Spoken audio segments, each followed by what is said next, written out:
La radio es la inmediatez. La radio no solamente para sucesos o fenómenos naturales o tragedias, pero la radio estaba allí porque televisión, tú grababas, era muy difícil hacer el en vivo, la microondas, si grababas algo tenías que ir al canal. En cambio la radio, tú abrías el micrófono y comenzabas a relatar.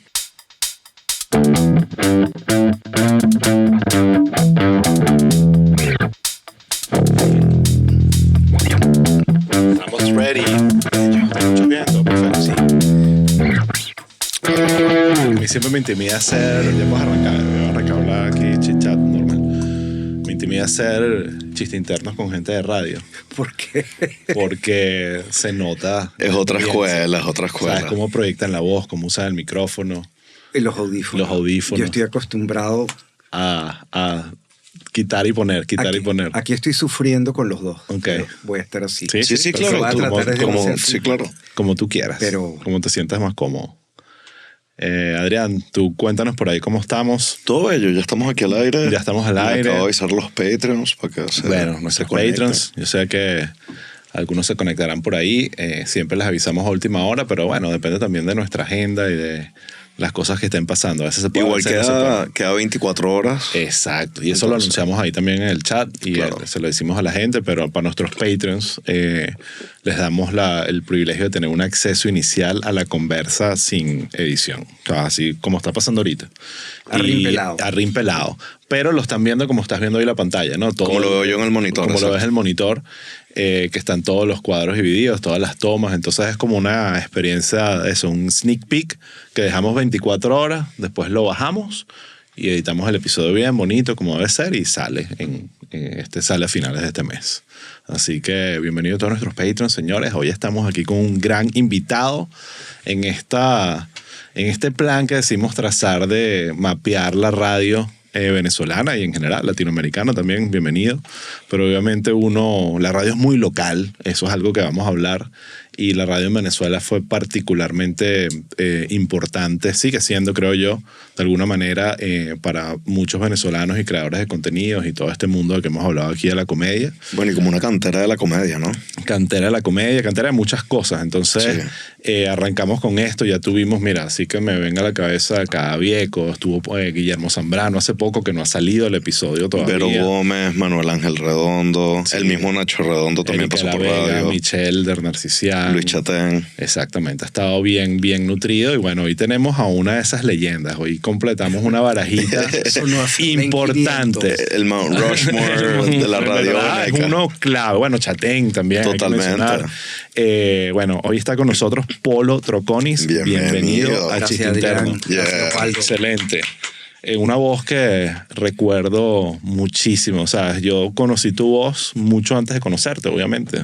Eso debe ser la característica normal de un locutor de radio. Su voz lo precede. Exacto, tu voz te precede. Claro, y más en nuestra época que no había social media, no había YouTube, no había nada. Esta es nuestra época, bro. Sí. Era locutor de radio y era tu voz.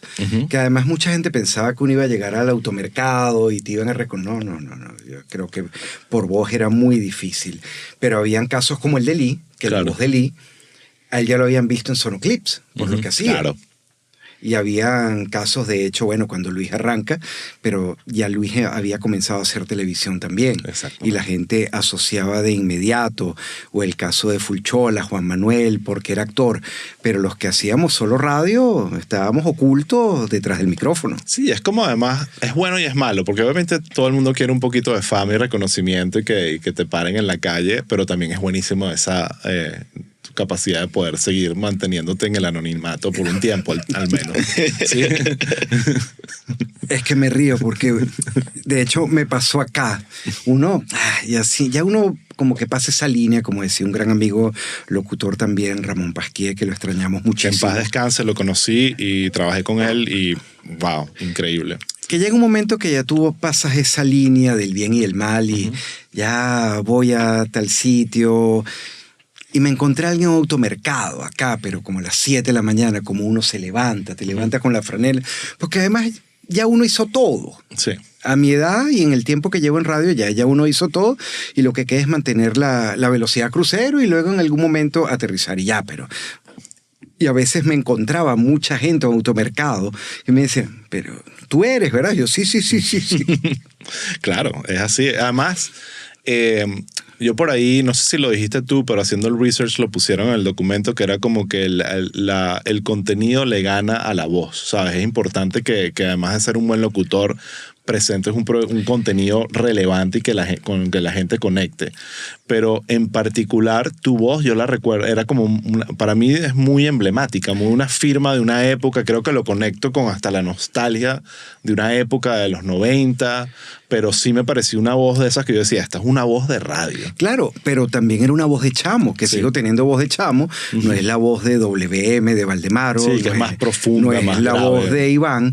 Y eso nos llevó a una generación, a Fernando Ceja, a Guillermo Zambrano, a Eli, a crear un contenido adicional que fuera como una tarjeta de presentación de lo que estábamos haciendo en nuestros trabajos. Era más allá de dar la hora y anunciar una canción de Soda, decir que eso estaba en el primer álbum que había sido producido por Federico Moura. Entonces ibas enganchando y empezamos a conversar. Y el permitirnos conversar con la audiencia, ya no éramos el tradicional disc jockey, que igual el tradicional disc jockey sigue funcionando, me quito el sombrero, mis respetos, Claro. pero nosotros teníamos que ubicarnos en ese estacionamiento donde vamos a estar nosotros, en qué frecuencia de radio vamos a estar, y era ser ese locutor que te acompaña, que te informa, pero que también tiene unos cuentos detrás de las canciones. Claro. Y ahora, cuéntame un poco cómo entras en el mundo de la radio. O sea, cómo aparece esto en tu vida. Mira, tengo que irme a la prehistoria. Cuando Perfecto, digo vamos. a la Hay prehistoria, era en mi casa. Siempre la música fue muy ecléctica.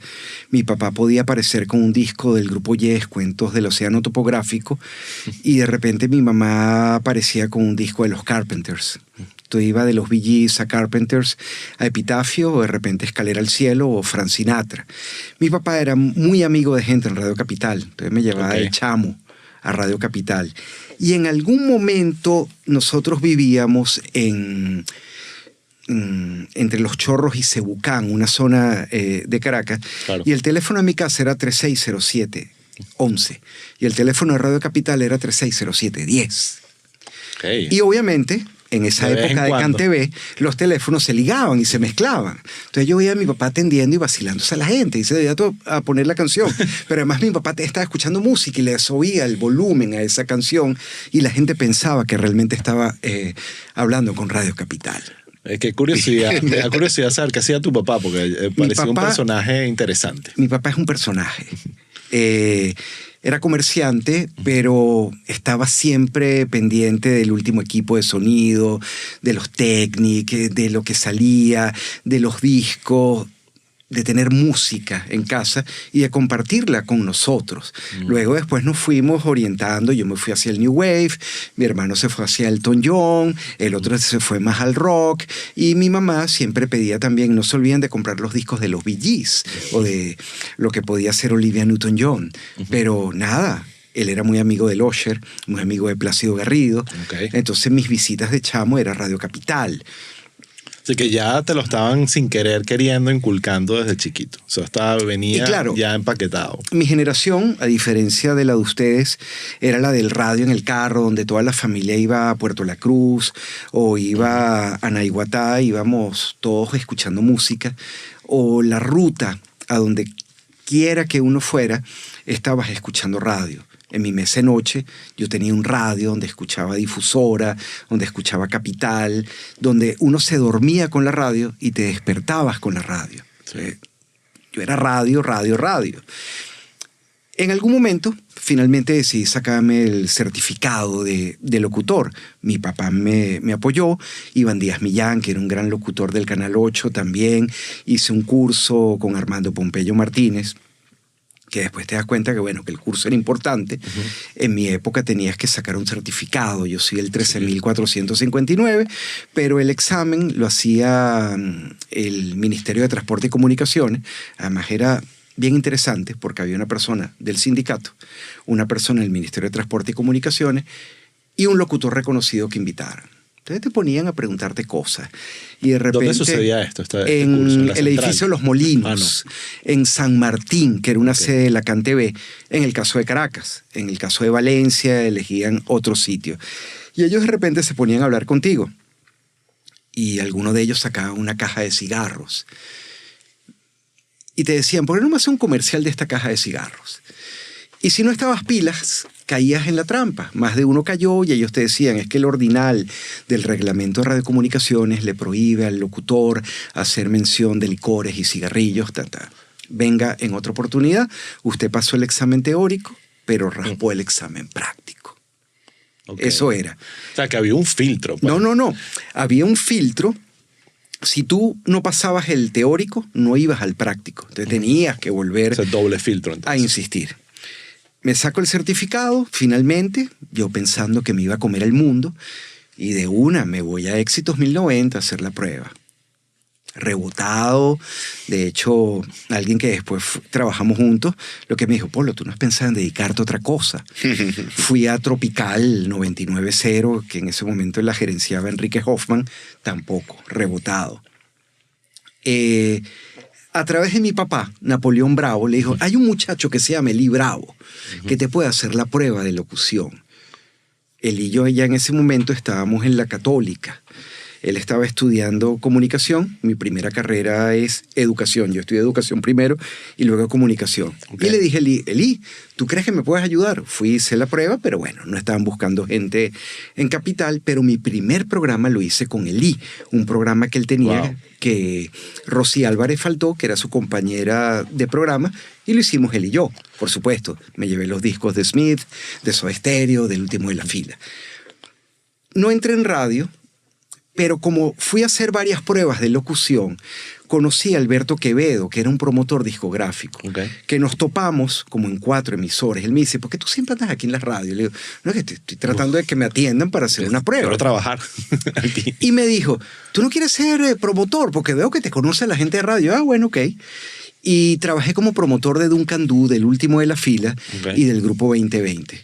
Entonces, yo pensé, dijo, bueno, esto me va a llevar a trabajar o a conocer a todas las radios, y efectivamente, yo tuve que ir a todas las radios de Caracas a promover discos. Hasta que un día, Jesús Rivero Bertorelli, compañero de la universidad, le tocó trabajar en Charallave, en Radio Armonía, y yo le dije, yo te acompaño. O sea, yo quería meterme en radio a como diera Hay lugar. que estar primero, ¿sí? Para que la oportunidad aparezca. Entonces yo le llevaba a los discos. Pues yo de chamo también había estado en una miniteca, entonces tenía mis discos, tenía la colección de mi papá, entonces yo le musicalizaba el programa en Radio Armonía en Charallave. Él dijo, mira, voy a dejar el programa, no puedo hacerlo más. Y yo le dije, bueno, yo me quedo con el programa.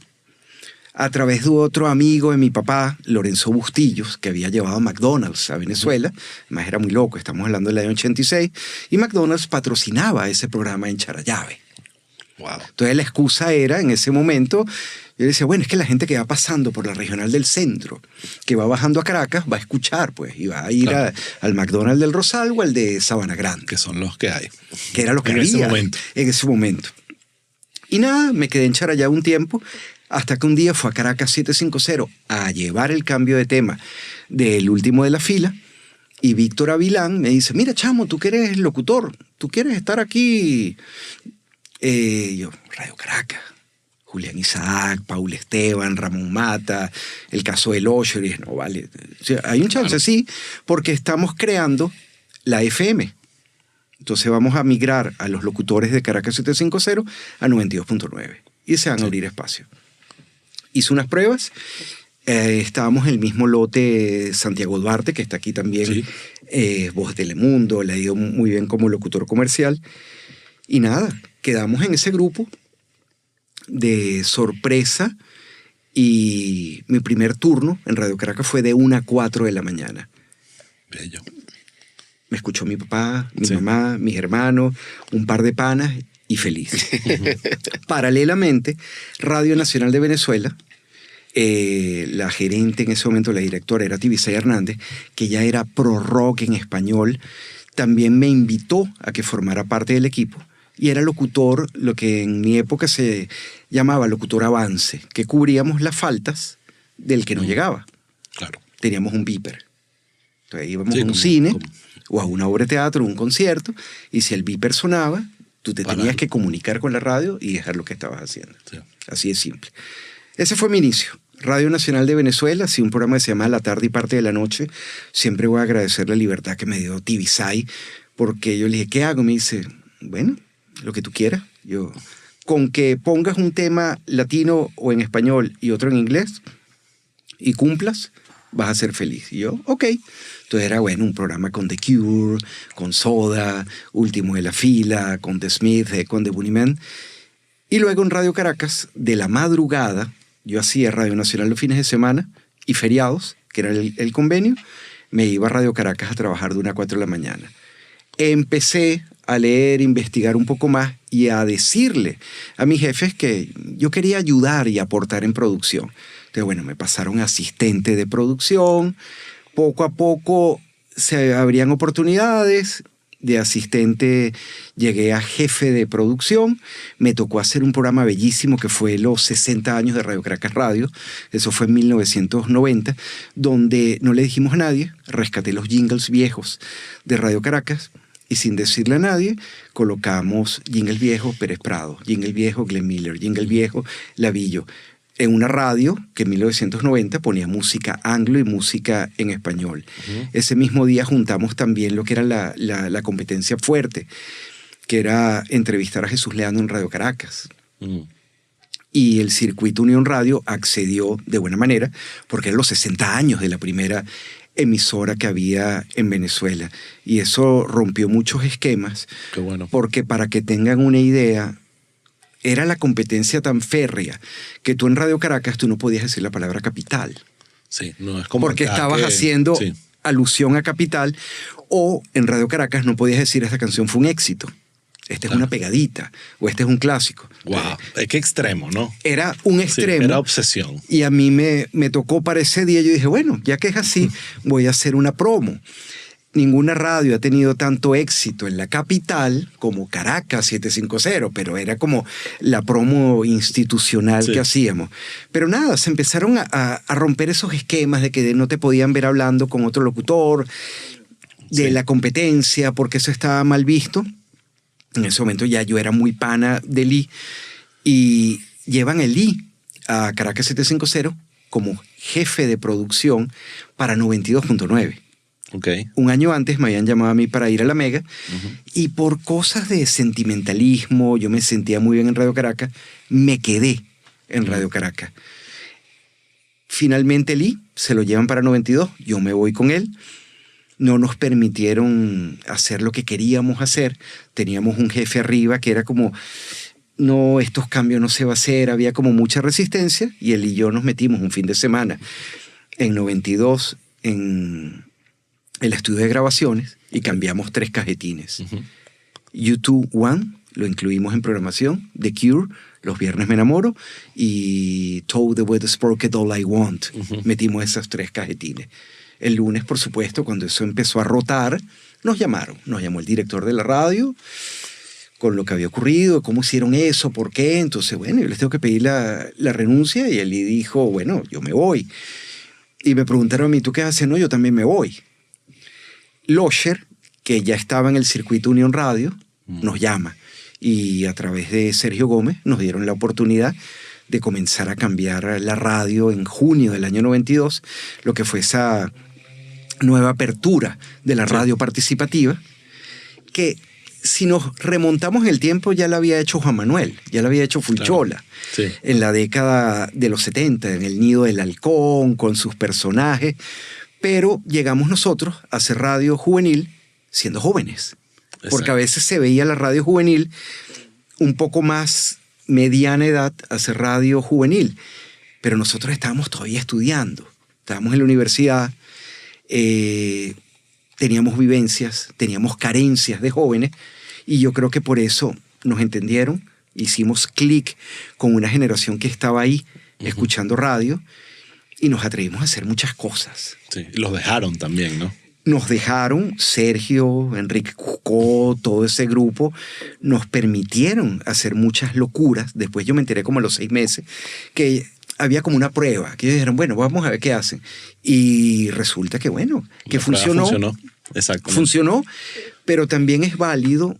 Nos tocó hacer un grupo. Yo tenía un Dream Team en la Mega. Estaba una voz como la de Valdemaro, estaba un Alejandro Rode, estaba un Santiago Duarte. Después incluimos a Losher también. Y Eli, que fue un fenómeno. Eli rompió récords, para que tengan una idea, en un programa de 6 de la mañana a 10, de tener 24 clientes. Sí, sí. Esos 24 clientes incluían presentación y despedida, más 2 comerciales. Entonces, saca la cuenta en 4 horas. ¿Cómo metes esos comerciales? Sí. Pero así fue, o sea, de llevar a Shakira a la Católica, de hacer una megamóvil con los Monster Trucks, tal vez estabas muy chiquito, trancar la autopista de Prados, y nada, ahí comenzó una era maravillosa. Una era maravillosa. Mira, quiero hacer una pausa rapidito, primero para hablar de Astro Studios, que es este bello lugar patrocinante de este hermoso podcast. Este lugar está, bueno, increíble. Aquí tú lo ves, lo estás escuchando, lo estás viendo ahí en los monitores. De verdad, aquí se saca un contenido muy, muy especial y estamos disponibles. Si quieren grabar su podcast, su proyecto audiovisual, aquí estamos en Miami para ustedes. Así que vayan a theastrostudio.com. Y ahí está toda la información que necesitan. Ahí está Adrián. Adrián, saluda. Hola. Adrián existe, está aquí. Sí. Para contrataciones, para contrataciones, Adrián. Sí. Él es el que revisa todos los mails, arma todos los presupuestos, monta todo. Aquí es atendido por su propio dueño. Como esos restaurantes de pescado frito familiar, divinos que habían en el mercado Conejeros de Margarita, que tenían atendido por su propio dueño, y en verdad venía el dueño y te traía el pescado y era excelente pescado, lo extraño. Así que bueno, qué buena Astro Studio, excelente pescado. Excelente pescado. Bueno, si lo que estás buscando es pescado frito, pues, ¿no? Y unos jugos también que eran que sí, 80% azúcar, 20% fresa, y 1% agua y de alguna forma hielo. Y diabetes. y eran divinos esos jugos del mercado de conejeros. Pero bueno, vamos a hacer una pausa rapidito para poner también anunciantes, no 24 como Eli, pero algo. Okay, ya venimos. Chicos, quiero hablarles de Chiste Interno Academia, el lugar de cursos de comedia.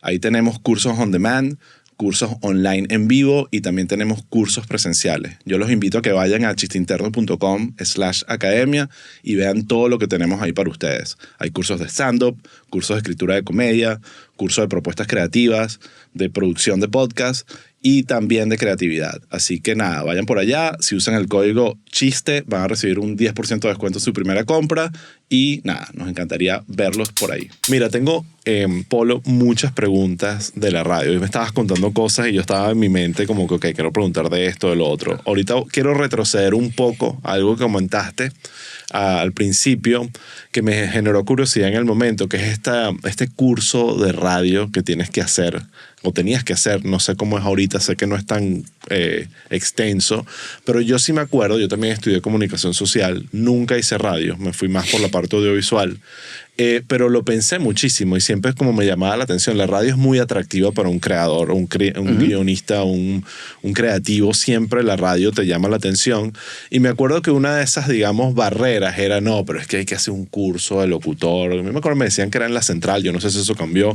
Y eso es larguísimo y es complicado y tienes que... Entonces eso siempre fue como un elemento que me distrajo de finalmente hacerlo. Pero...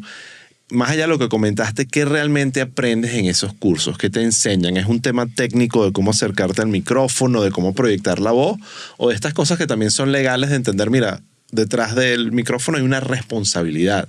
Tú le estás hablando a una audiencia, esto es una señal del Estado, tienes que portarte bien, esto puedes decir, esto no puedes. Es una concesión. Es una concesión, exactamente. Lo primero que te decían era esto. Okay. Una cuarta. Entonces tú llegabas a un estudio medio nuevo y tú te das cuenta cuando venía el locutor veterano a marcar su territorio. Sí. Chamo, te estás pegando mucho, tú tienes que dar una cuarta para hablar ahí. Mira, ese curso después yo lo vi, lo que más me sirvió fue la parte teórica, la parte de reglamentos, saber los límites, saber el compromiso, saber la ética que uno debería tener. Pero al final del día era un curso de 5 semanas, 5 lunes. Tenías que investigar, tenías que leer ciertas cosas y prepararte. Pero después vas a aprender, es sobre la marcha. Claro. yo un tiempo estuve dando clases en la Universidad Monte Ávila de radio y no lo aprendí ahí mismo, pero después entendí. La radio es experiencia, pero debes tener una base. Debes tener esa parte legal, cómo manejarte, cómo desenvolverte. Porque por más que te digan, es que, bueno, en mi época, que eran cursos, no en la Universidad Central, sino eran cursos privados que daban, te ponían a leer noticias que venían de la Deutsche Welle para que practicaras, si tenías un internacional, cómo dar un acento alemán, un acento ruso, un acento francés, etcétera, que en definitiva te iba a tocar hacerlo o no hacerlo. Pero yo creo que si tienes el don, si tienes la intención, igual que acá, que en los Estados Unidos. Claro. Debes tener una idea básica de hasta dónde debes llegar por la FCC, pero puede ser que funcione. Sí. Pero te das cuenta cuando alguien pasó por ahí o cuando no pasó y nunca se leyó el reglamento. Sí. Y yo creo que ahorita hay un poco de eso, porque justamente la creación de podcast, de que todo el mundo lo puede hacer, el filtro básicamente desaparece. O sea, ahorita... El filtro es el sentido común. Exactamente. El filtro es la audiencia. El filtro es la audiencia, el sentido común, cuando alguien te va aupando y tú dices, me metí por acá, ok, me auparon, por ahí voy, que al final del día es eso. Si tú sientes que la audiencia, si estás no en una radio, estás haciendo algo en vivo, donde tienes audiencia, tú los vas leyendo y tú te vas convenciendo. Lo que pasa es que cuando hacemos radio, no estamos viendo. Claro. A veces el teléfono, que era como el programa de Julio César III Venegas, el noticiario de los 25, que resulta que siempre te llaman las mismas personas. Sí. Y puede ser que te llamara alguien random, pero siempre uno decía, no, es que el teléfono se cae. Pero al final era Adrián y Osvaldo pidiendo canciones. Sí. Y ese no era el termómetro. El termómetro podía ser el alcance que uno tuviera con lo que hiciera en la calle. Claro. Y a eso me lleva a la otra pregunta, que creo que es importante. Obviamente este podcast lo escucha muchísima gente de todas las edades, eso nos encanta, pero es tan difícil entender lo importante que era la radio antes de Internet. Y después también, pero explica un poco cómo era la radio en los 80, porque realmente en los 80, en principios de los 90, en ese momento era una industria completamente distinta, con mucho más poder. Una cosa que mencionas que me encanta, que también Guillermo Zambrano lo mencionó cuando lo entrevistamos, que es la relación de las radios con las disqueras. Ahí había todo un ecosistema obviamente muy importante y necesario que era... Claro, es que el ecosistema que había en Venezuela era mucho más importante, los sellos nacionales que los internacionales, porque Sonográfica era RCTV, Radio Caracas Radio y Telearte. O sea, tenías el propio estudio de grabación. Sí. Tenías la distribuidora. Que he escuchado unos cuentos de ese estudio de grabación bien interesantes. Tenía un bar en el medio y era como un lugar como que no cumplió el propósito original y se transformó en esto, que terminó siendo más increíble aún. Era muy diverso porque además a mí me tocó trabajar mucho en Telearte, porque yo llegué a ser jefe de promociones también en Radio Caracas Radio. Y como eran las pautas de intercambio, no era un cliente habitual, los turnos eran a las 10 de la noche, a la 1 de la mañana o a las 2 de la mañana. Entonces yo entraba a la 1 de la mañana a grabar un comercial con un postproductor y en el estudio al lado pudiera estar Giordano, pudiera estar Franco, sí, o cualquier persona grabando un disco. Increíble. En el caso de Sonor Rock Band, era Venevisión y era Radiovisión, y obviamente con ciertas emisoras que ellos tenían alianzas también. Pero era pero muy fuerte el ecosistema que había para lanzar artistas. Sí, y no había internet, no había televisión abierta, no había ni siquiera cable en los 80 en Venezuela. Bueno, de repente parabólica estaba empezando ya. Tú pegabas un tema realmente. De hecho, la radio era... Para ponerte un ejemplo, Ricardo Montaner era uno de los que salía el 24 de diciembre a repartir pan de jamón a los operadores de las radios, claro, como una muestra de agradecimiento. Aquí estoy yo, feliz Navidad. Pero la radio es la inmediatez. La radio no solamente para sucesos o fenómenos naturales o tragedias, pero la radio estaba allí porque televisión, tú grababas, era muy difícil hacer el en vivo, la microondas, si grababas algo tenías que ir al canal. En cambio, la radio, tú abrías el micrófono y comenzabas a relatar. De hecho, cuando se da el golpe de Estado de noviembre del año 92, Carlos Andrés empieza a llamar. Es a Éxitos 1090. Yo atiendo el teléfono. Estaba Elí con César Miguel en Éxitos, las radios se habían encadenado, teníamos varias señales, teníamos la señal de 1090M, Éxitos 107 y 99.9. Uh-huh. Y así sería de importante el medio radio para decir, yo estoy aquí, estoy vivo y quiero salir al aire. Fueron las palabras de Carlos Andrés. Claro, qué buen cuento. ¿Y tú le atendiste el teléfono? Yo atendí, y el que estaba del otro lado era directamente Carlos Andrés. Era Carlos Andrés y César estaba en la otra cabina, pero además te hablo de que yo pasaba, teníamos las 3 cabinas muy cerca y el teléfono sonaba, todos pasaban hasta que yo dije... Ya ahí ya sabían que había un golpe, pero no. Ah, no, claro. Ya habíamos conectado todas... Sí, ya estaban en operativo especial. Habíamos conectado todas las radios. Y yo agarré, atendí, y yo al principio no le quería decir. Yo, ¿quién es? Le habla el presidente. Y yo, ¿aló? ¿Quién es? Le habla el presidente. Le empiezo a hacer señas, pues teníamos un vidrio. Digo, Carlos Andrés. Uh-huh. Y él lo que quería era salir al aire por la radio. Una fe de vida, básicamente. Qué increíble. Bueno, hablas de la inmediatez, que de repente eso después lo agarró Twitter un poquito. Sí. Que es la inmediatez. Ok, ¿qué pasó? Déjame ir a... Bueno, antes ya no tanto, pero... La inmediatez es la maldad. Exacto, ahorita ya es otra cosa, pero había eso. Yo decía, Twitter terminó apoderándose del breaking news. Sí. A mí me pasó una vez eso, que hubo una noticia importante, prendí la televisión a ver y que no está pasando nada y Twitter me lo había dicho media hora antes de un canal de noticias. Sí. Entonces ahí la radio tenía un rol clave. La inmediatez, y tú que mencionabas a los creadores, la radio es el teatro del imaginario. Uh-huh. Tú puedes crear...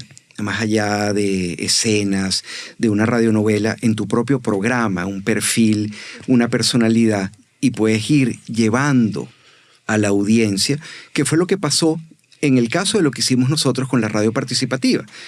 No fue solamente Lee, fue Valdemaro Martínez, que le montamos un fax en la cabina, entonces era el Mega Coffee Break, y dijimos, bueno, Elí agarra a la gente que está en el carro, que llama por celular, que además era una fortuna llamar por celular en 1992, y Valdemaro, que la gente se comunica con él a través de fax, porque están en las oficinas. Uh-huh. Teníamos a Alejandro Rode, que también le dimos una vuelta a lo que era su programa, para que la gente se comunicara, porque necesitas. La radio muchas veces puede vaciar lo que quiere decir alguien, lo que quiere llevar esa audiencia, sí. Y nos convertimos en esos mediadores. Sí, en compañía también. Yo creo que esa era una clave, siempre lo he dicho, la radio tenía ese valor de que te estaba acompañando, no solo te estaba entreteniendo con contenido, sino estaba haciendo, tú sentías que estabas con alguien ahí. A mí mucha gente que me da risa me dice, no, Pablo, es que yo hice la carrera contigo. Claro. O yo te escuché cuando yo estaba graduándome de bachillerato. Incluso todavía lo dicen, es que yo hice la carrera, yo me gradué y escuchaba, porque además en el caso mío, mi programa era en el retorno a casa. Uh-huh. Era de 5 a 8, de 6 a 8, eran los horarios donde yo trabajaba habitualmente, que era la gente yendo a la universidad. Sí.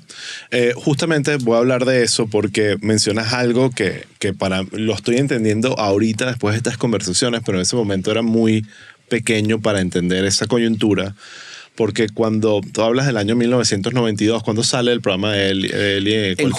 En junio del año 92, 12 de junio. Exacto. Yo tenía 13 años en ese momento. Todavía obviamente yendo al colegio y era en las mañanas, me llamaba mi mamá y era cualquier cosa, o sea, todo el tiempo era radio, Eli, era una obsesión y uno llegaba al colegio, me acuerdo una vez, no sé si te vas a acordar, pero que Eli empezó a hacer como en radio participativa llamadas a gente y en eso estaban como cuadrando era como un prank call a una fiesta que estaban organizando y en la llamada al aire se dan cuenta que la persona los estaba estafando, ¿sabes? Como que había un tema de que, y ahí como manda a cortar la llamada y se siente como esa tensión de que, ay, esto salió mal. Y yo me acuerdo llegar al colegio a hablar con todos mis amigos y amigas, porque todos teníamos los Sony Sport con sus Walkmans, escuchando la Mega, lo que había pasado ahí. Era culto, o sea, realmente. Entonces, ahora a la pregunta que quería hacerte era, tú comentas que ese es el momento de la llegada realmente de la FM a Venezuela y este cambio de frecuencia radial donde empiezan a surgir todas estas radios y toda esta nueva música y además sumado a todo lo que está, el evento cultural musical que estaba pasando en el mundo con el grunge y la música y todo esto. Para mí era simplemente, yo lo vi en ese momento como que, esto es la radio. Y realmente no, era algo que estaba, un cambio que estaba sucediendo frente a nosotros, ¿correcto? Era un ciclo, así como vuelvo a lo que hizo Juan Manuel con el Sargento Fulchola, o lo que hicieron Plácido, Iván, Alfredo Escalante, toda esa banda. Nosotros en los 90 nos tocó otro ciclo. Nos tocó otro ciclo que no solamente lo hicimos en La Mega, lo hizo Chatén paralelamente en 92.9, lo hizo Guillermo Tell también con nosotros, pero la hora del gato era... La gente quería bautizarse, yo quiero ser el gatico Adrián, el gatico Osvaldo o la gatica Lulú. Y él arrancó, fue en una emisora llamada Ávila. Wow. Pero eso era, yo me quiero comunicar, quiero estar allí, quiero que me escuchen y ustedes son los mediadores de esto. Wow, sí, y es eso, esa sensación de que había una radio con dinamismo, donde había comunidad, donde tú querías escucharlo todos los días. Realmente fue algo muy bonito. Porque era lo que sentíamos nosotros. Yo me ponía de acuerdo con Román Losinski, que él trabajó con nosotros en producción, o con Miguel Sobi, que Miguel fue el primer libretista y el primer, digamos, creativo. Todos nos reuníamos, pero éramos tan groupie de la radio que el fin de semana yo le decía, mira, vamos a hacer unas megamóviles, Román, pero vamos a elegir los sitios. Entonces nos íbamos a Bellomonte. Mira, este es el kiosco Génesis. Y seguíamos rodando, vámonos para Santa Mónica a ver qué más hay, vámonos al Boulevard de Cafetal a ver qué más hay. Éramos muy groupie. Pero como éramos chamos, sentíamos lo que querían los chamos. Claro. Lo que quería, tal vez, también el aspiracional de tu mamá mientras estaba escuchando el programa, porque además éramos, más allá de decir, no, es que éramos auténticos. No, es que hacíamos. Lo que hoy se conoce como algo orgánico era lo que nosotros queríamos hacer en ese momento y era lo que sentíamos. Sí. Que... De verdad que buenos recuerdos de la radio en esa época. Ahora, tú mencionas algo de la radio participativa. ¿Puedes definir qué es eso? Para el que quiera, para que le quedamos, suena como obvia la definición, pero ya vas a ver por qué te lo estoy preguntando. Porque la radio participativa luego se saturó. O sea, me voy de una vez al final de la historia. Pero porque pensamos, así como nos dio resultado, comunícate, gana, habla. Todo el mundo quiere un reconocimiento. Entonces la gente llamaba, que sea para pedir una canción. ¿Quién es? No, es Pedro. Hola, soy Ade y te quiero pedirte la canción. Era un reconocimiento de que yo llamé y me escuchaste, lo que tú dijiste. La gente llegaba al colegio. Y eso yo lo aprendí en La Mega. El programa va a tener un punch cuando lo que tú hagas en el morning show y la gente llega a comentar en el trabajo lo que escuchó. O que llega al colegio mencionando qué fue lo que ocurrió o qué fue lo que pasó. Abrimos demasiado los micrófonos en algún momento. Los abrimos de manera excesiva, aunque yo no hacía participativa, pero yo era partícipe de lo que era, fíjate lo que te dije de Valdemaro, era el Mega Coffee Break, era mandar un fax desde la oficina, el programa de Alejandro era la Mega Móvil. La gente hablaba y nosotros éramos los mediadores. Sí. Y al punto que voy es, el tema de primero, hay algo en la radio participativa que es que, bueno, no tienes que poner la música a un lado, no 100%, pero ya la música no necesariamente es la razón por la cual la gente va a conectar. Pero el que ama la radio de música dice, ya va, yo quiero otra cosa. Entonces empieza esa batalla que más o menos estabas planteando de ¿qué estamos haciendo? ¿Vamos a poner música o vamos a hablar y mantener a la gente entretenida con nuestra personalidad y nuestra creatividad? Y yo me acuerdo que en tu caso, mi recuerdo, y obviamente a veces la memoria falla, pero tú eras muy de música. Por eso te digo, Polo Music era un programa. Era un programa de música, por eso digo, fui partícipe porque yo era el productor, yo era el gerente de la emisora, pero mi programa era el regreso a casa, era... Ya va. Incluso yo lo que hacía era hablar outro e intro, outro e intro. Sí. Yo no utilicé... El intro es el principio de la canción, el pianito, la guitarra antes de que arranque el cantante. Yo era outro e intro y luego Santiago seguía con música también. Pero en algún momento nos afanamos en que la gente quería participar y no solamente participar. Incluso teníamos un programa los fines de semana que se llamaba Los Megamensajes de Medianoche, que era lo del Midnight Caller, algo similar. Incluso cuando había conciertos, nos íbamos a la antesala del concierto y ¿usted qué opina? Se nos fue la mano en algún momento. Hablando de eso, una de las cosas que pasa, Guillermo Zambrano lo contó también, hay cuentos increíbles, cuando estás en la radio, estás en una radio exitosa, la Mega, de verdad yo creo que desde el día 1 empezó a ser una radio muy influyente en Venezuela entera. Empiezan a abrirte estas puertas y estas oportunidades de entrevistar a grandes talentos, a conocer a bandas que idolatras. ¿Qué cuentos tienes por ahí de esas oportunidades que te brindó la radio de conectar con ídolos o experiencias que no te las puedes ni creer? Bueno, muchísimas. Desde conocer a Steve Hogarth de Marillion, que él fue una de las primeras promociones. Ellos fueron en el 92. Ellos fueron primero en agosto del año 92 y fue una de las primeras promociones que yo tuve que escribir. Y fue muy divertido porque cuando lo iba a entrevistar a Alejandro Rode, pero por supuesto, de hecho tengo todavía un CD autografiado, Steve Hogarth llegó comentando a la radio que no entendía lo que le había ocurrido en el Hotel Tamanaco porque se sentó a tocar en el piano. Y llegó alguien y le dijo, señor, ¿se puede parar? Ese piano es solamente para músicos profesionales.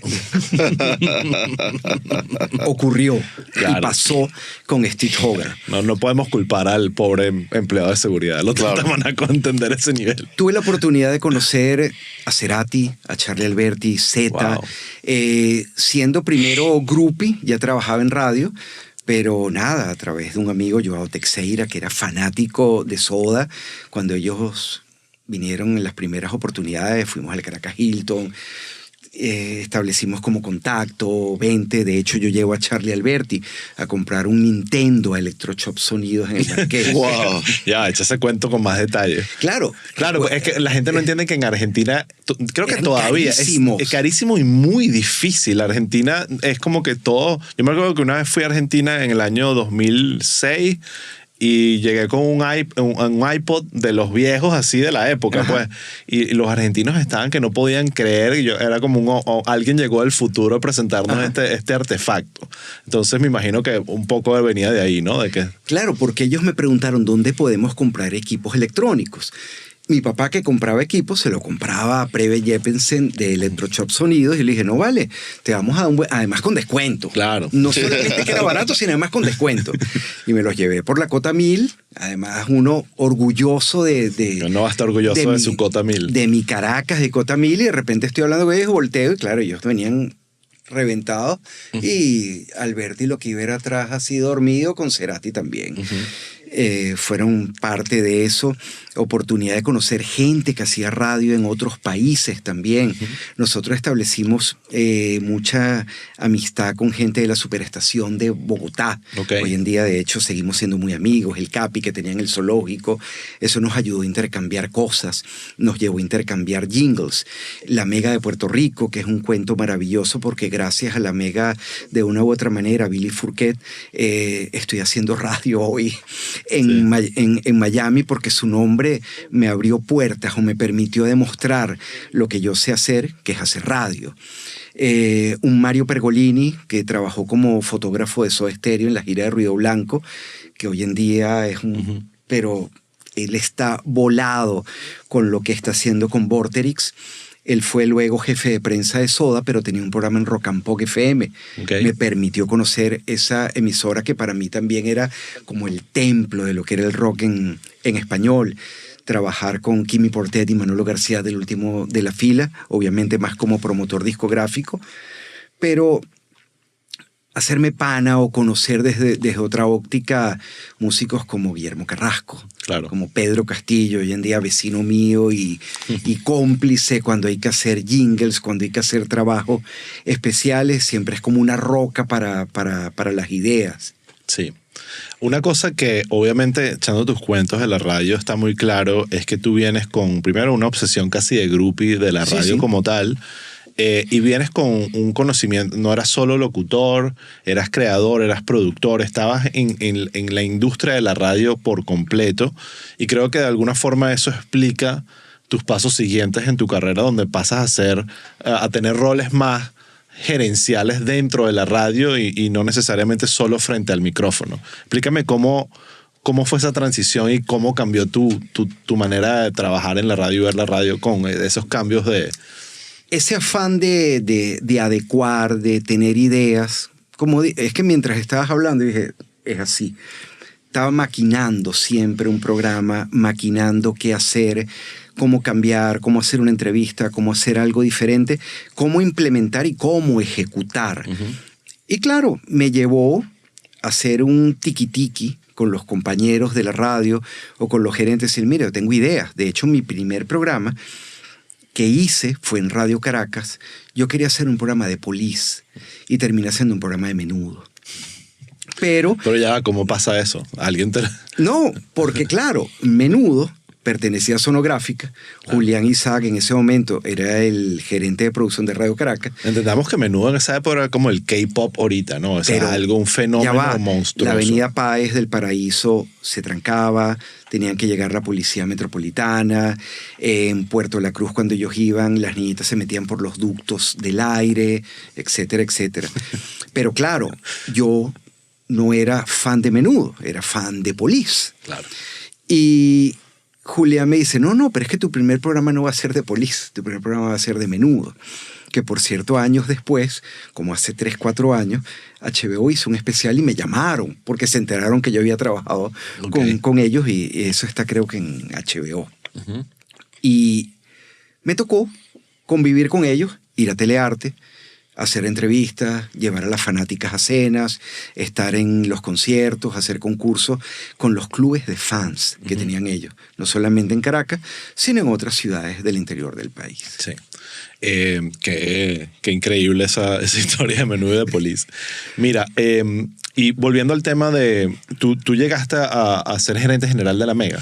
Yo llegué como gerente de producción, luego fui gerente general del circuito. Del circuito no en radio, completo. Me tocó de la Mega. De la Mega, circuito okay. Mega. El circuito Mega, ok, ya entendí. Me tocó estrenar y además hacer el cambio análogo a digital. Me tocó hacer el famoso satélite Panansat, uh-huh. que para nosotros era una cosa... Recordamos que la radio solamente se escuchaba en Caracas, el programa de Lee. Cuando se empieza a pegar el satélite Panansat, que nos permiten a través de los convenios de Enrique, subimos la señal de la Mega, que ya existía el circuito Unión Radio, se retransmitían Power Hits, se retransmitía el American Top 40, pero los programas diarios no. Entonces, cuando pudimos tener el satélite y colocar la señal de Lee en el satélite, eso fue la gloria, claro. Porque estabas haciendo algo para Caracas, para toda Venezuela. ¿Y qué tan rápido se sintió? Se sintió de inmediato porque era una manera de hacer radio diferente. Sin embargo, empezabas a medir ciertas cosas. El prime time de Caracas no era el de Mérida. A las 6 de la mañana en Caracas, 6:30 ya había tráfico. En Mérida el tráfico llegaba un poquito más tarde. Exacto. En Valencia sucesivamente, o en Puerto Ordaz. Y eso que es un país que solo tiene un uso horario, ¿no? O en la isla de Margarita. Sí. Era totalmente diferente. A las 8 de la mañana, la gente se podía trasladar de un sitio a otro en 10 o 15 minutos, sí. Si trabajaba en un sitio. Y aprendimos también la importancia de lo local, que tú lo mencionaste, lo que es la radio, ser parte de tu comunidad, representar esa localidad y no ser un ente etéreo de llegar a hablar, que lo he escuchado, no, bueno, es que tú sabes la cría del salmón o los osos frontinos.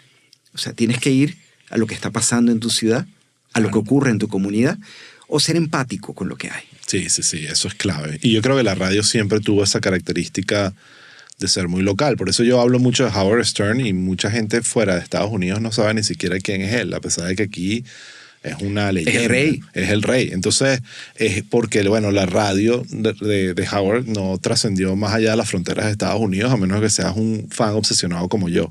Pero en general esa es la naturaleza de la radio.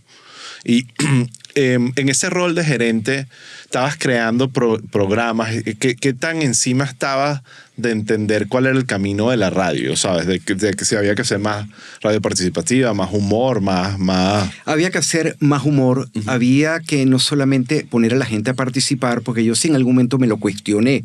Yo le dije a uno de los programas, imagínate que cortan el teléfono. Porque en Venezuela eso pasaba. Claro. O que había una falla, o que se caía un poste. Imagínate qué ocurre si tu programa depende absolutamente del teléfono. ¿Qué va a pasar? Pues empezaban a llegar esas banderas rojas, esos red flag, y tú decías, bueno, tenemos que prepararnos para ciertas cosas cuando no esté el teléfono allí. Claro. Entonces tenemos que crear, tenemos que divertir a la gente, porque yo siento que la radio es ese refugio donde tú buscas información, quieres informarte, pero también quieres un poquito de negación de lo que está ocurriendo. Claro, y te quieres divertir, compañía, quieres desconectarte, distracción. Compañía, y quieres tener alguien allí que te va a alegrar la vida. Sí, y es eso, es distracción. Bueno, por eso otra relación muy estrecha de la radio es con la industria automotriz, ¿sabes? Como que el carro, qué importante es poder prender la radio en el carro. Mucho de la relación con la radio de la gente se cultiva ahí. Antes era distinto, antes se ponía en las casas y tal, pero por eso, bueno, Sirius XM aquí en Estados Unidos está... Toda la industria está asociada a que te compres un carro y te traiga el Sirius y por lo menos utilices el por lo menos los 6 meses, sí, los primeros 6 meses, y escuchas Howard Stern. Y escuchas Howard Stern. Yo igual lo pago porque estoy obsesionado con el personaje, pero sí, es así. Pero tú sabes que tú puedes negociar con ellos, y eso me lo enseñó Ade. Y en vez de pagar X número, tú puedes pagar un poquito menos. Sí. Ya lo he vivido porque me he salido y es que, no, bueno, mira, te lo descontamos, bueno, está bien. O sea, empieza... Paga $2. Es la técnica... Sí, yo no le veo mucho futuro a Sirius. O sea, siento que eso, a pesar de que Howard Stern renovó, creo que ellos lo renuevan es porque sin él ya no... Pero si hay gente como tú, yo por ejemplo de Sirius disfruto First Wave. Que es puro New Wave. Sí, no, bueno, los canales, tiene canales de comedia, es como el cable de la radio. Es el cable de la radio. O sea, si realmente ese es tu espacio y eso es lo que quieres, allí lo vas a encontrar. Sí. Yo de Sirius lo que más disfruto son las regalías, marico. Esa gente paga divino a los músicos. Es lo que mejor paga. Porque es satelital. Sí. Bueno, qué bueno saber ese detalle. Así también. Que sigan apoyando. Sí. Suscríbete. Como también satelital. No, y además ahorita ya no es solo satelital, puedes conectarte por internet y tal, pero en esa época era satélite. Mira, estábamos hablando de esta época del 92, que además tiene como esta... No sé qué pasó en el año 92 en el mundo, que como explotó culturalmente, la llegada del CD, bueno, aunque fue un poquito antes, pero era como ese boom de los 90 que se traduce también en, o sea, Nirvana, Guns N' Roses, YouTube. Yo me acuerdo que tú estás obsesionado con YouTube, por cierto. Eso nosotros como audiencia lo notábamos. Gracias. No, pero fan. Sí, se notaba. Fan hasta que cuando salió la canción que Bono le dedicó a su esposa, no la teníamos, porque además estamos hablando de una era, estamos hablando de una época donde no había internet, donde no había MP3, donde todo o llegaba en físico, como ese cuento que te echaba antes de comenzar a grabar. Yo un día me fui al Aeropuerto Internacional Simón Bolívar con un cartelito que decía Polo. Y de Puerto Rico me estaban trayendo un DAT, un Digital Audio Tape, con una canción de Michael Jackson que me había mandado Billy Fourquet de la Mega, de Puerto Rico, para ponerle. Por eso en nuestra época hablábamos de exclusividad. Y descubrimos, habíamos leído que esa canción había salido, pero ningún sello discográfico al que llamábamos nos las quería dar. Humberto Fagundes, que era el jefe de ingeniería de Unión Radio en ese momento, agarró la parabólica y la dirigió a MTV Europe. Y de allí sacamos el tema. Wow. La cosa más bella, la cosa más simple, el que le dedicó Bono a su esposa. Hacíamos ese tipo de cosas. Tratábamos de salir, porque además era como un reto constante. Ok, mira, montamos los Monster Trucks en la autopista. Bueno, vamos a montarnos en un helicóptero. Vamos a montarnos... Hicimos un programa con alguien en ultraliviano, mientras transmitía en ultra, que yo digo ahorita, pero era eso, era un reto constante. Alguien una vez nos ofreció, cuando Carlos Andrés Pérez estaba preso en el Junquito, Armando Toledano, que además era un gran colaborador de nosotros y que después tuvo programas en la radio, nos dijo, ¿tú lo quieres entrevistar? Y yo digo, claro. Y entramos con la mamá al retén del Junquito diciendo que íbamos a buscar a otra visita. Y llegamos hasta la celda del presidente Pérez. De hecho, estaba Coromoto. ¿De dónde, Chávez? No, de Pérez. De Pérez, ok. De Pérez en el Junquito. Ok, él estuvo preso en el Junquito. Él estuvo Carlos Andrés, casa no por sabía. cárcel. Ok. Él estuvo preso Ok. en la cárcel del Junquito. Y cuando llegamos estaba Coromoto con él, que era su guardaespaldas, de toda la vida, en la celda con él, y nos permitió hacer una entrevista. Que Wow. luego llevamos esa entrevista para la Mega con Elí.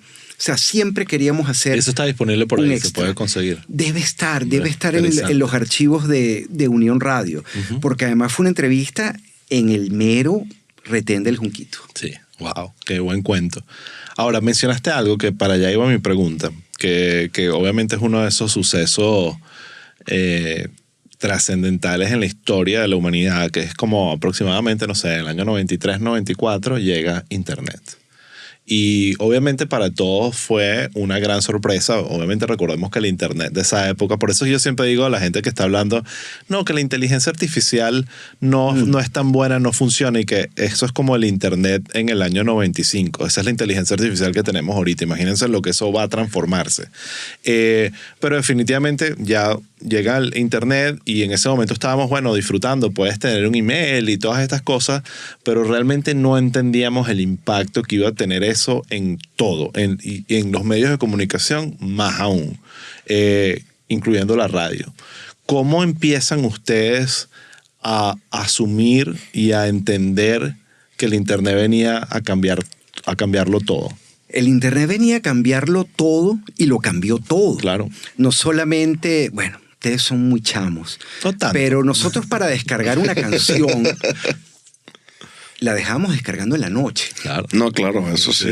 Sí, La eso dejamos sí. descargando en la noche y si al día siguiente hubo un corto, la canción no había descargado totalmente. No, bueno, y lo peor era cuando la descargabas y tenía un ID de una radio australiana y... Y ya va, y recordemos, por cada canción, 10 virus. Sí, Sí, que claro. caían a tu computadora. Lo cambió todo porque estábamos... En mi época yo iba a la avenida Casanova, a un kiosco que estaba enfrente del Hotel Cursal, a comprar revista Pelo y revista Rock and Pop argentinas. Claro, llegaban con 3 meses de diferencia. Entonces yo estaba leyendo algo y trataba de como ambientarlo o adaptarlo a lo que estaba pasando. El Internet, ahí mismo descubrimos, y Losher fue uno de esos pioneros cuando él empezaba a hablar de lo que trae el portal New Musical Express, cuando le empezábamos, que ya no era la noticia, el press release que te daba el sello discográfico del artista, sino que estabas rompiendo barreras. Estabas en Caracas, estabas en Venezuela, pero tenías poder acceso con un clic a lo que estaba ocurriendo en Los Ángeles, en Madrid, en Bogotá o en Pekín. Wow. Eso, o sea, y bueno, empezó lentamente primero eso, como dar señales de facilidad, no me puedo bajar esta canción.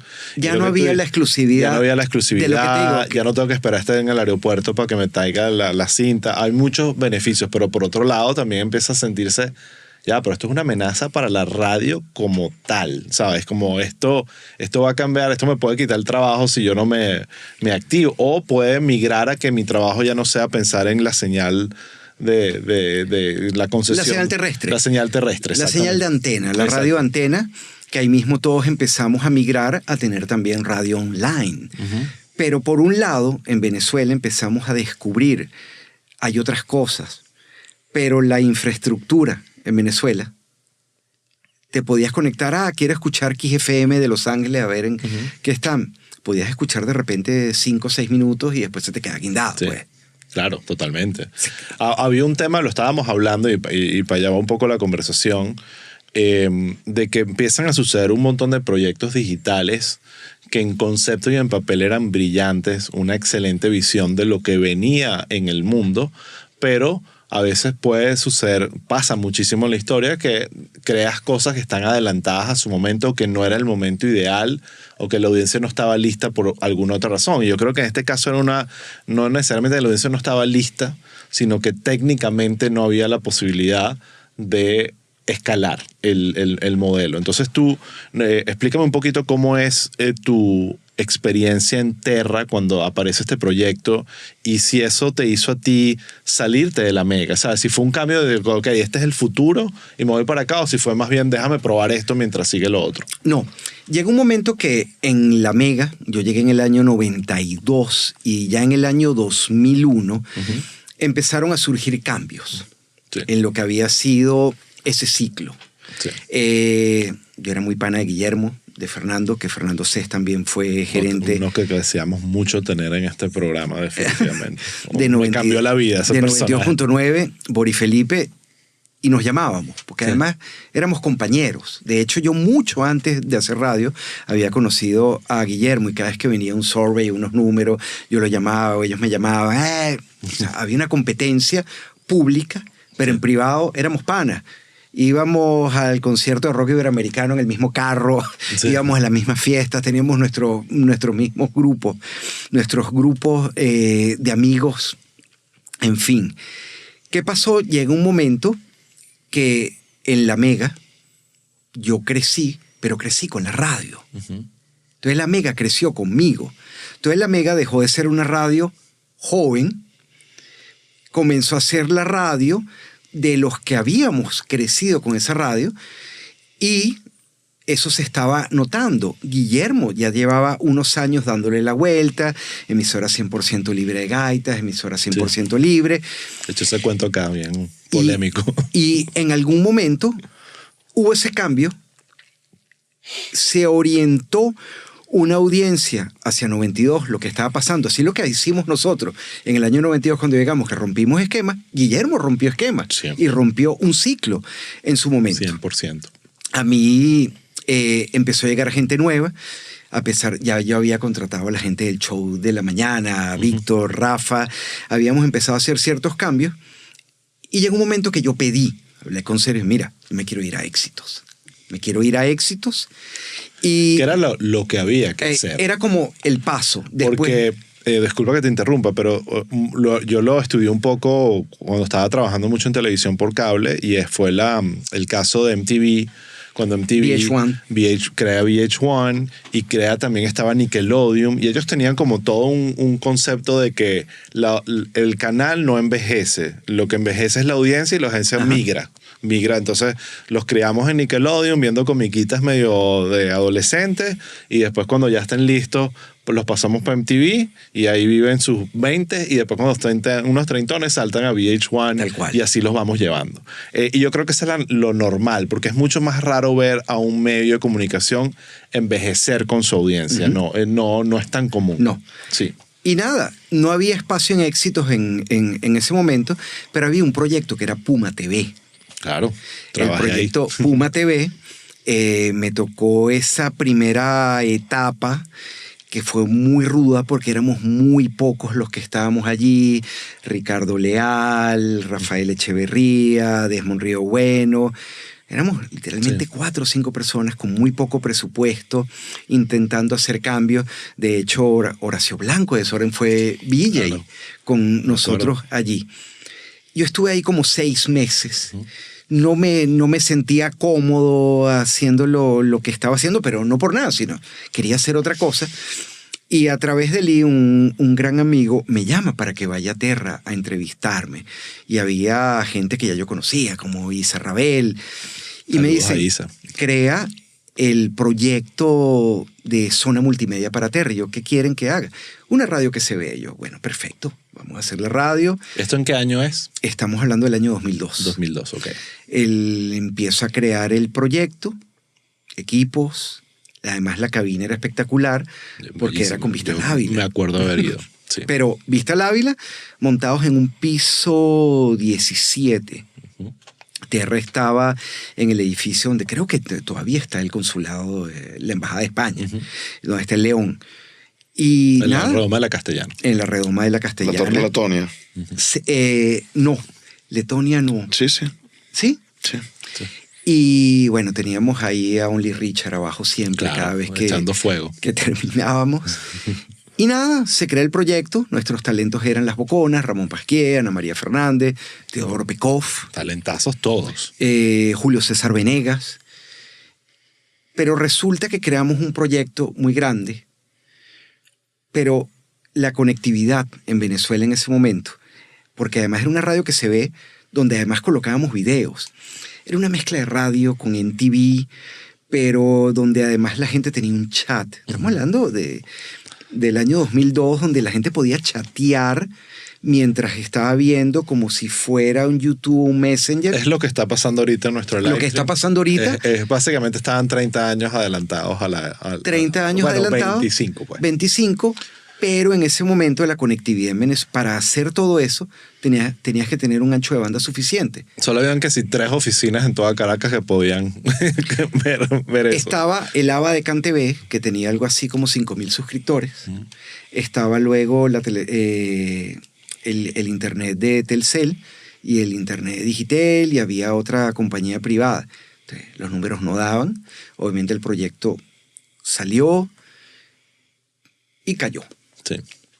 Sí, y como pasó mucho, cuando estuvo Guillermo por acá habló de LoQueSea.com, también más o menos en la misma época, que no fue solo un fenómeno en Venezuela, creo que ese concepto de la burbuja del .com afectó muchísimo y fue un poco, creo que, la sociedad entera entendiendo el valor y el potencial de Internet, pero técnicamente no estar todavía ahí para poder preparado. Monetizar, crear publicidad, generar la audiencia y escalar las audiencias. Claro. Recordemos que estamos hablando de una época donde sí existía Google, pero era Yahoo, Google, pero no había Facebook, no había Twitter, no había las redes sociales que realmente nos conectaron a todos en esta mega comunidad, para bien y para mal. Y era así de simple. Tú tenías un internet básico para ciertas cosas. Cuando tú intentabas conectarte, de hecho, dábamos opciones. Y en esa época había muchas plataformas que eran así. Solamente ver o solamente escuchar. Sí. Porque cuando le dabas solamente ver, se estaba consumiendo todo. Y hacíamos algo, es como decir, bueno, nos compramos un carro muy grande y no cabe en el estacionamiento. Claro. Así. Cual. Entonces, bueno, hay que vender el carro.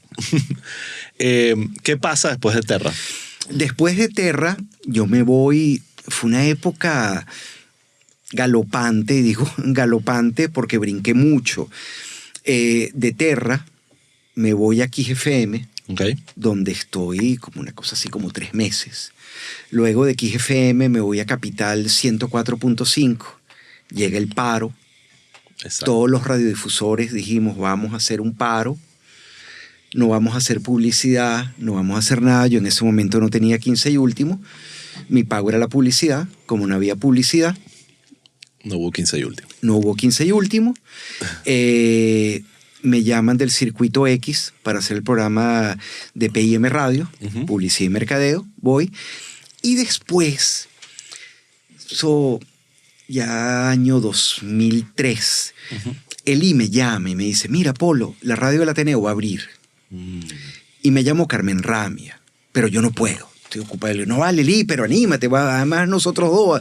No puedo. Estoy en otro proyecto en este momento. Él estaba, de hecho, en ese momento sacando Ispirulina. Sí, estaba sí. Él ya estaba en su proceso de transformación. Y pa' foco, Eli. Sí. Y nada, me reúno con Carmen Ramia y con Johan Morián. Y digo, bueno, vamos a sacar esta radio. Resulta que esa radio tenía una concesión que no la habían ejecutado, no sé por qué razón. Era además 100.7, una frecuencia como muy bonita, fonética para hacer cosas. Y nada, yo le dije, bueno, yo asumo el reto. ¿Qué quieren que haga? Bueno, una radio, pero en la línea cultural. Cultural, sí. Y yo digo, bueno, pero cultural y... Sí. Arte, cultural cultura. No es aburrido. Entonces Exacto. yo dije, voy a hacer una radio que sea arte, cultura, arte y entretenimiento. Llamé a Marisabel Párraga, llamé a Sergio Jablón, llamé a Julio César Estuvo Venegas. Por acá en el podcast. Sergio, maravillosa Tipazo. persona. Marisabel Párraga, estaba Fran López con nosotros también.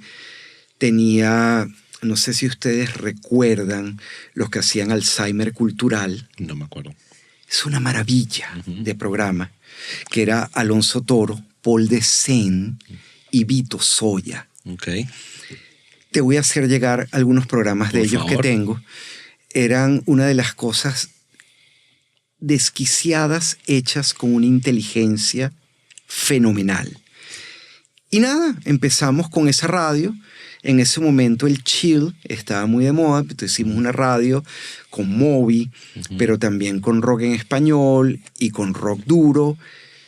Y resulta que terminó convirtiéndose en una radio de culto. Yo la amaba. La radio la tenía. Me acuerdo cuando llega fue como algo refrescante en el dial, de que tú pudieses conseguir algo que distinto, elevado, pero sin ser aburrido, porque a veces pasaba que estas radios culturales como más de, no necesariamente del Estado, pero esas que estaban más en una cuestión de cultura y ya, no entretenimiento, terminaban siendo como aburriditas. O sea, una radio aleccionadora. La gente no quiere que lo estén aleccionando. Sí. Y nada, esos inicios fueron con Johan. Además era en el piso 6 del Ateneo, que no había nada. Entonces yo llamaba a la gente con la que quería invitarlos a trabajar, que además yo no tenía presupuesto. Yo era en el inicio el operador y el director. Entonces yo grababa un VHS Hi-Fi, por eso me encantó ver los VHS que tienen aquí. En Astro Studios, de astrostudio.com. Aquí se hacen. Era VHS Hi-Fi, me permitía grabar 12 horas. Yo llegaba a las 6 de la mañana, me iba a las 6 de la tarde, y luego cuando me iba no tenía operador, entonces ponía el VHS lo que había grabado durante el día. Sí, a darle una segunda vuelta. Era como tener un software, pero era un VHS realmente. Hasta que a las 10 de la noche, era una época del año 2003, habían cadenas todos los días. Tenía que ir corriendo de Latillo a la Plaza Morelos. Hasta que decidimos en el periodo de prueba cerrar a las 6 de la tarde o pedir un operador y que nos permitieron. Y cuando la radio arrancó, yo decía, bueno, tenemos un sello discográfico. Además estaba Pedro Castillo, estaba George Enríquez, estaba Cheo, DJ Afro con nosotros, estaba Doctor Mu. Una radio demasiado divertida.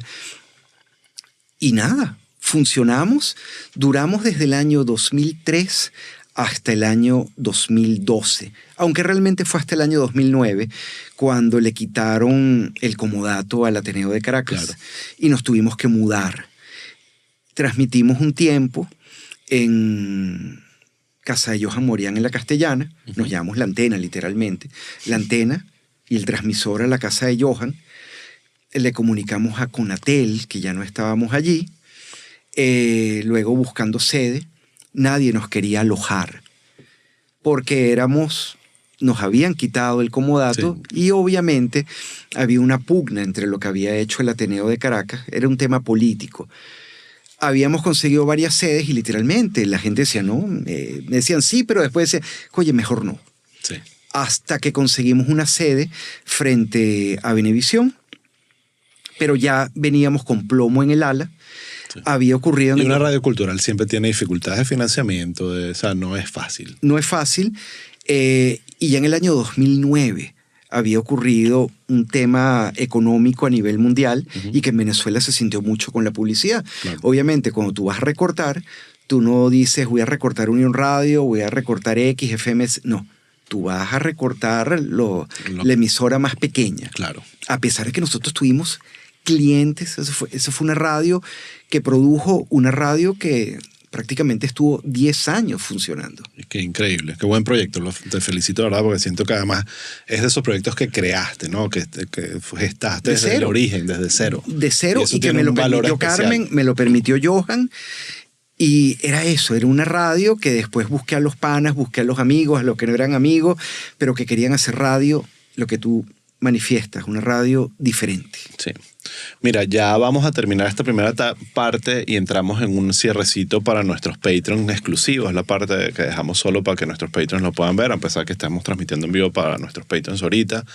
Y antes de entrar en esa parte, que quiero hablar un poquito de migración y también el tema del impacto de la política en la radio en Venezuela y cómo eso afectó muchas cosas. Una de las cosas que estaba leyendo haciendo un poco la investigación sobre tu carrera y todo esto, es tu relación con Renny Tolina. Yo he usado mucho a Renny, aunque no lo conocí y tampoco viví experiencias de su contenido, pero he escuchado muchas historias y como comunicador social, usado mucho a Reni como el ejemplo venezolano de algo que también hablo mucho aquí en Estados Unidos, que es, yo uso para el mercado no venezolano uso Walter Cronkite y para el mercado venezolano uso Reni. Aunque no es exactamente lo mismo, había un tema, el punto que iba era que había como una voz de autoridad, de moral, de cultura, que todo el mundo coincidía en que era esa, ¿sabes? Como que esa era la verdad, no necesariamente la verdad, pero era la persona a quien seguir, el ejemplo. Y una persona que estaba muy involucrada en la cultura, en el ser buen ciudadano, un rol que pareciera que ahorita es muy difícil de conseguir en la radio o en cualquier medio.